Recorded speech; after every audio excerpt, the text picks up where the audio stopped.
shows clearly that all nations need some such conception and ideal. If they do not have it, or if it becomes obscure and obsolete, then karena kita disuruh milih. Kalau pulang, ya pulang itu berarti kamu mendukung Soeharto. Tapi karena peristiwa 65 Bapak tidak bisa kembali. Iya. Tidak bisa kembali atau takut kembali? Tidak bisa kembali karena saya dicabut paspor. Udah merasa, oh saya sudah dikucilkan dari negeri. Take me home, bring me to my mother. Pelurusan sejarah itu harus terus didesakkan.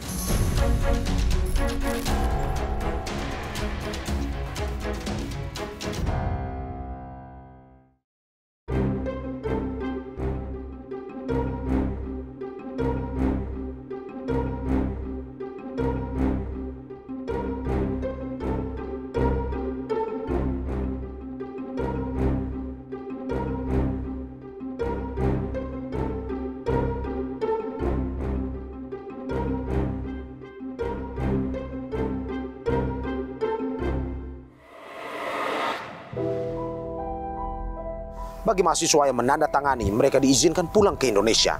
Bila tidak mau pulang ke Indonesia, paspornya tidak dikembalikan alias dicabut juga. Saudara, buku ini adalah sebuah saksi sejarah.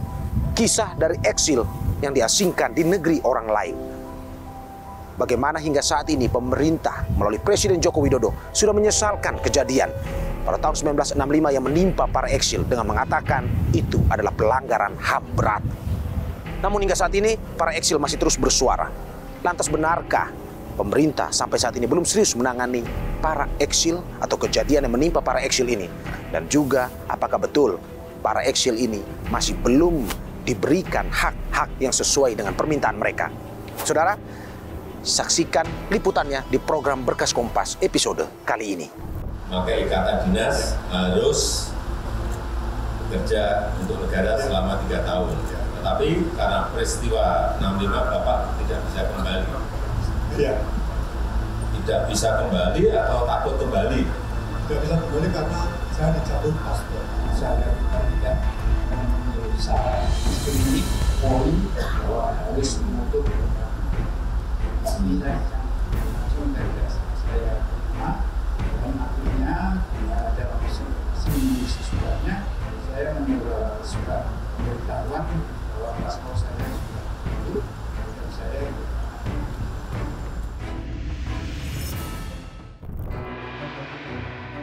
Mereka adalah Sudaryanto Yanto Priyono dan Yaroni Suryo Martono. Di era Presiden Soekarno pada tahun 60-an, keduanya mendapat beasiswa dari negara, mengenyam pendidikan tinggi. Suryo ke Ceko, sementara Sudaryanto ke Rusia. Tapi gejolak politik di tahun 1965 memaksa mereka menjadi eksil, diasingkan, dan tak bisa pulang selama puluhan tahun. Bukan cuma Sudaryanto dan Yaroni saja, ribuan pelajar Indonesia lainnya di luar negeri terdampak di masa pergantian kekuasaan dari Presiden Soekarno itu. Terutama pelajar yang menimba ilmu di negara sosialis, sebab mereka dituding memiliki korelasi dengan PKI, Partai Komunis Indonesia. Per tahun 2023, Kemenko Polhukam mendata jumlah eksil di luar negeri. Korban peristiwa 1965 tersisa 139 orang. Mereka yang ingin pulang dan berbakti pada negara, usai menimba ilmu di luar negeri, malah mendapat label eksil. Bak terjeruji, tak bisa kembali ke negeri sendiri. Udah punya satu permintaan, katanya tersendat. Oh ya, apa? Kataku berdebar menanti. Take me home, katanya dengan suara yang serak. Yes, of course I will do, sahut saya segera sambil air mata mengambang. Please bring me to my mother, desah suara semakin serak, menahan tangis. Sosok ibu baya ini adalah Suryani Agustin. Ia istri dari mendiang Rusdi Marhun, seorang eksil asal Payakumbuh yang saat itu belajar ke Moskow, Rusia. Agustin bilang meraih beasiswa ke Rusia jadi batu loncatan besar karena Rusdi datang dari keluarga sederhana. Sebagai sulung dari 7 bersaudara, Rusdi jadi tulang punggung keluarga. Sebab karena lumpuh, bapaknya tidak lagi mampu bekerja. Waktu itu, usia Rusdi masih 19 tahun. Suami Suryani ini bermimpi, usai meraih titel insinyur, akan lekas kembali ke Indonesia. Selain mengabdi pada negara, Rusdi bisa mengangkat derajat keluarga. Tetapi impiannya kandas sejalan dengan keadaan politik dalam negeri yang memanas. Rezim baru pimpinan Soeharto yang di tahun 65 mengambil alih kekuasaan dari tangan Soekarno mengirim surat pada para pelajar di luar negeri yang mesti mereka teken. Isi suratnya, Soekarno mendalangi kudeta yang terjadi di Indonesia. Para pelajar diminta mengutuk Presiden pertama Republik Indonesia itu. Rusdi tentu enggan membubuhkan tanda tangannya. Mereka sangat menghormati, dan memang mereka mau pulang untuk Soekarno. Boleh dibilang mereka mau pulang untuk Soekarno, untuk menyampaikan, ini loh Pak Presiden, kami udah belajar, kami udah nuntut ilmu. Kalau tidak tanda tangan ya paspornya nggak diperpanjang. Terus kalau yang tanda tangan pun boleh pulang, tapi sampai di Indonesia tuh kenyataannya dimasuk penjara juga. Agustin menuangkan perjalanan suaminya dari seorang pelajar lantas menjadi eksil dalam sebuah buku yang ia beri judul Mengapa Ingin ke Moskow, Uni Soviet. Termasuk salah satu bagian terperih kala sanak suaminya mengalami diskriminasi. Upaya Rusdi yang mencoba mengontak famili di Indonesia selalu nihil tanpa hasil. Sampai datang surat dari sang amai, yaitu Ibunda Rusdi. Isinya, kamu terus belajar, tidak usah pulang, jangan pulang. Amai sudah anggap kamu mati. Di Payakumbuh itu mereka didiskriminasi. Sebentar-sebentar Amai dipanggil, sebentar-sebentar Amai dipanggil oleh itu Polres. Anak ibu mana dia? Mana yang satu lagi? Yang satu lagi. Amai bilang saya nggak punya anak saya udah mati katanya. Udah merasa saya sudah dikucilkan dari negeri saya gitu. Rusdi muda amat sedih. Lara menyelimuti karena ia tidak bisa pulang. Luntang-lantung di negeri orang tanpa status kewarganegaraan. Dari Moskow, Rusdi lantas berpindah-pindah negara hingga mendapatkan suaka di negeri Belanda. Di negeri kincir angin itu, ia membangun kehidupan sebagai pegawai swasta hingga menikah dengan Suryani yang merupakan ibu rumah tangga. Meski demikian, stigma masih melekat padanya. Orang-orang Indonesia di Belanda itu sangat tidak mau berhubungan dengan orang-orang yang terhalang pulang. Tahu dia dari Rusia, mereka langsung minggir. Gitu. Dan jadi kalau punya ngobrol-ngobrol gitu, terus mereka tahu dari Rusia, mereka langsung minggir, langsung menghindar gitu. Karena memang sepertinya sudah ada peringatan dari kedutaan mengenai orang-orang ini. Gitu. Nggak mau berurusan. Bicara pun nggak mau. Rusdi baru bisa pulang kampung ke Indonesia pada tahun 1999 setelah pemerintah Orde Baru tumbang. Masih menyandang status kewarganegaraan Belanda, Rusdi menghembuskan nafas terakhir di tanah kelahirannya di Jakarta pada tahun 2019. Kekecewaan terbesarnya tidak bisa mengaplikasikan ilmu yang didapat untuk tanah air yang tak pernah pergi meninggalkan hatinya. Yang diungkapkan itu, saya harus membayar kembali utang negeri saya. Saya dulu disuruh ke sini untuk menjadi dosen di ITB. Saya harus mendidik mahasiswa-mahasiswa untuk jadi ahli teknologi, menguasai masakan sekrup aja kita ngimpor dari Cina atau dari negara lain. Memang nggak ada orang insinyur di Indonesia. Buntut gejolak politik tahun 65 tak cuma pelajar di luar negeri yang terimbas. Semua pihak yang dianggap memihak Soekarno bernasib sama. Ada juga yang misalnya diplomat yang saat itu bertugas di luar negeri dan kemudian merasa tidak aman kalau pulang ke Indonesia karena mereka juga katakanlah pendukung Soekarno. Tindakan itu sengaja dilakukan untuk mengetes gitu, apakah mereka itu mendukung pemerintahan yang baru di Indonesia atau masih berpihak kepada pemerintahan Soekarno. Dan ternyata ya sebagian besar dari para pemuda mahasiswa itu menolak untuk mengutuk pemerintahan Soekarno dan akibatnya mereka dicabut kewarganegaraannya.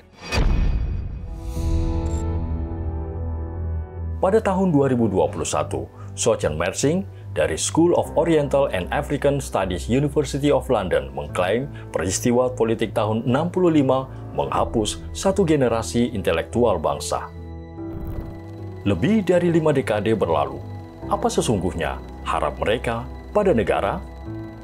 Ada pengungkapan sejarah. Selama ini kan di dalam buku sejarah yang adalah versinya Soeharto.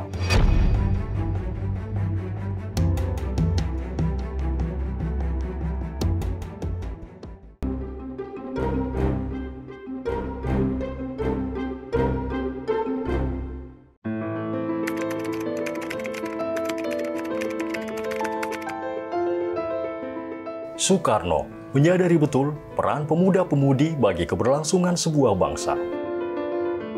Melalui pendidikan, Indonesia bakal tumbuh jadi bangsa yang besar.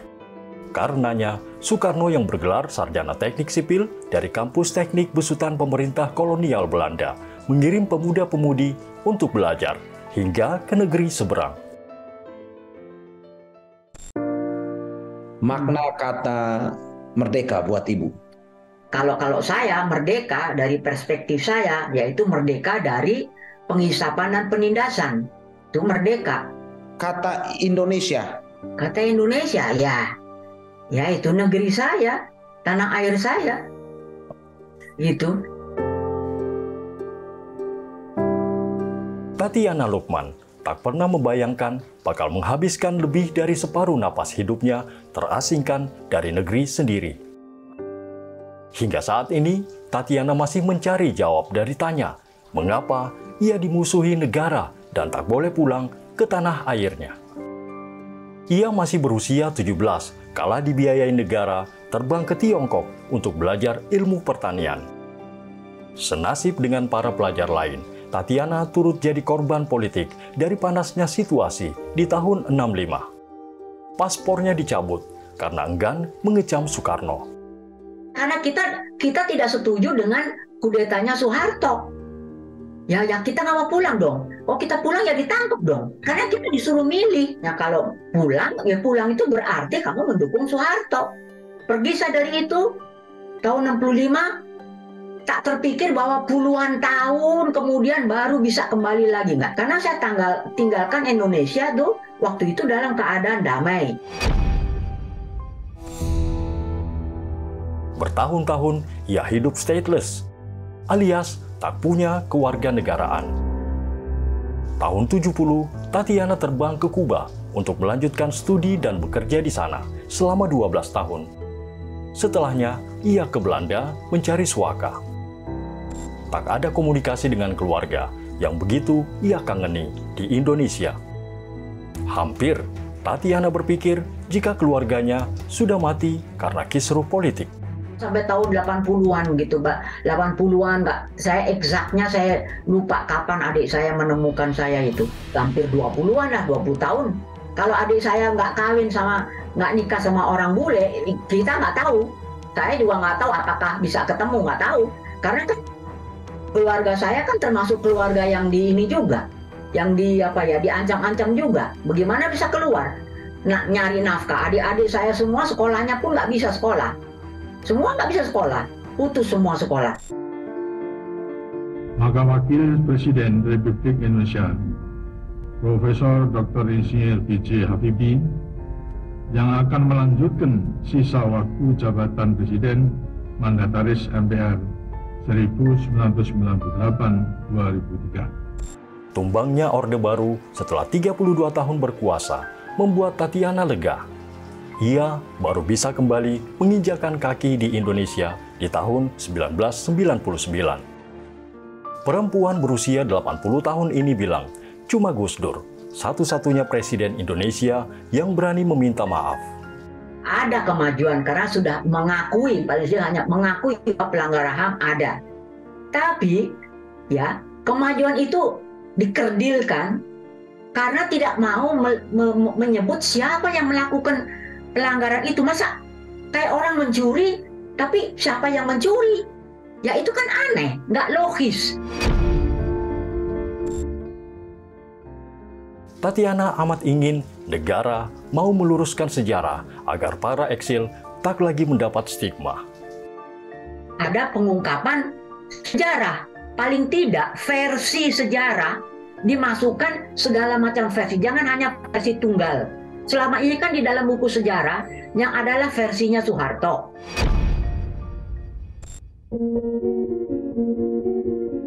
Tatiana yang menikahi sesama eksil dan menetap di Belanda ingin sekali pulang ke Indonesia. Tetapi ia masih bimbang.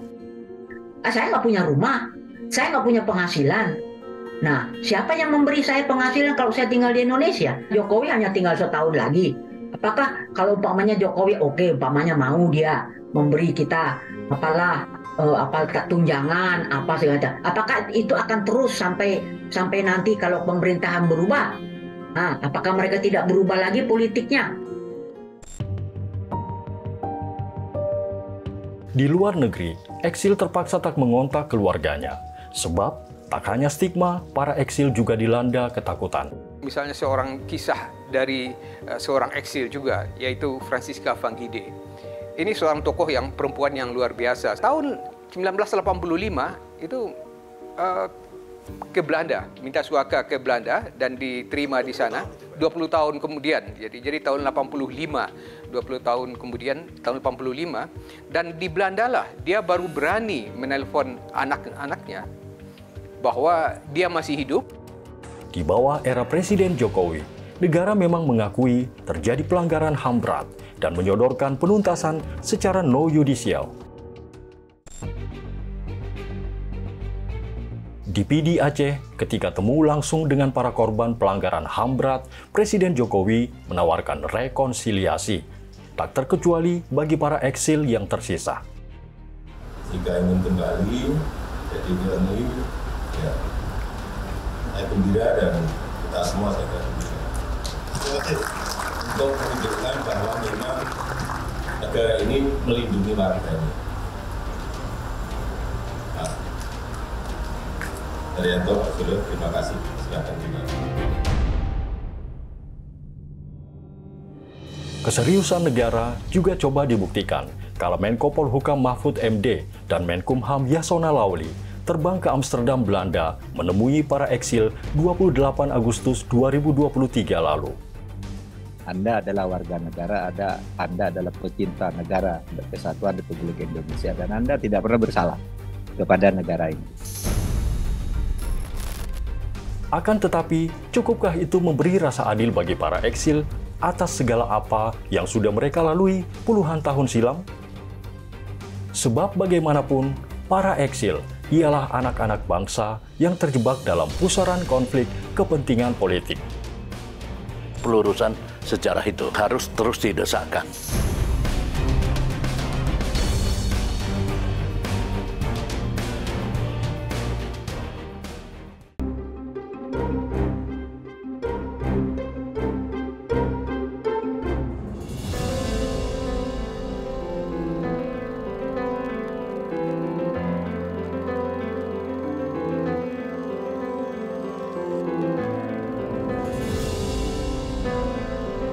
Eksil ialah orang yang terusir dari negara sendiri. Para eksil korban peristiwa 1965 tak bisa kembali ke tanah air karena punya sikap politik berbeda dengan rezim Orde Baru. Mereka diberi stigma pro-komunis dan dituduh jadi cikal bakal pembelot. Termasuk para pelajar yang sejatinya merupakan insan pilihan yang mengemban tugas mengaplikasikan ilmu yang didapat bagi kemajuan bangsa Indonesia. Apalagi waktu itu Indonesia baru berusia 20 tahun merdeka dari Jepang dan Belanda. Tetapi selama puluhan tahun itu, para eksil menanggung luka, dicap sebagai pengkhianat bangsa. Saat ini, negara berupaya menghapus label yang kadung tersemat nyaris 6 dekade itu. Negara mencoba kembali merangkul eksil dan ingin memberikan keadilan serta menyelesaikan prahara politik yang dibiarkan lama menggantung. Mereka sudah 58 tahun rata-rata berada di luar negeri, tidak bisa pulang. Nah, sekarang kita katakan kepada mereka bahwa peristiwa politik itu sudah diselesaikan juga secara politik oleh pemerintah, yaitu dengan kita membuat penyelesaian non-yudisial, yaitu memberi perlakuan khusus, memberi santunan dan penyelesaian psikologis maupun sosiologis kepada para korban. Alih-alih jadi jalan penuntasan, upaya rekonsiliasi antara negara dengan eksil di era Presiden Jokowi serta penyelesaian melalui jalur non-yudisial dinilai cuma sebagai bentuk pencitraan. Semacam pencitraan menjelang akhir masa jabatan. Yang kedua, sekedar hiburan lah, kompensasi kepada ini tanpa mencoba menyatakan suatu kebenaran terhadap peristiwa itu. Setara melihat itu juga, apakah ini hanya coba sebagai... Jelas kalau harus setiap peristiwa penyelesaian pelanggaran hak asasi manusia berat, unsur utamanya adalah pengungkapan kebenaran, dan keadilan. Untuk memberikan kelegaan dan menghadirkan keadilan demi menegakkan demokrasi, pelurusan sejarah didesak dilakukan oleh negara. Sebab eksil ialah produk dari sebuah pelanggaran HAM berat yang dilakukan oleh negara. Pelurusan sejarah itu harus terus didesakkan, dan pengungkapan kebenaran, dan penyajian keadilan terhadap para korban, karena korban itu saya kira dia sekian lama menanti keadilan, kebenaran, itu yang dibutuhkan ada sebenarnya pengungkapan kebenaran atas peristiwa itu. Menko Polhukam menjawab, negara tidak menyanggah bahwa betul terjadi kisruh politik di tahun 65 sehingga melahirkan ribuan eksil. Tetapi proses pembuktian dalam hukum yang rumit malah akan semakin membuat para eksil tak segera mendapat hak pemulihan. Tetapi hukum itu perlu bukti. Kalau dibawa ke pengadilan, orang dituduh membunuh, lalu siapa pembunuhnya? Ini dulu kan, mempersoalkan pelakunya ini, penyelesaian yudisial. Karena yang mempersoalkan pelakunya itu ada lembaga sendiri. Jangan tanya apa itu nasionalisme pada mereka para eksil. Putra-putri bangsa ini amat cinta Indonesia, meski di masa lampau mereka terusir dari negara sendiri. Saat ini, negara ingin merangkul kembali mereka yang pernah terasing. Negara menyambut siapa saja yang ingin pulang. Meski menawarkan kompensasi, patutnya negara tak alpa untuk menguak fakta dan meluruskan histori tentang sesungguhnya kebenaran yang terjadi.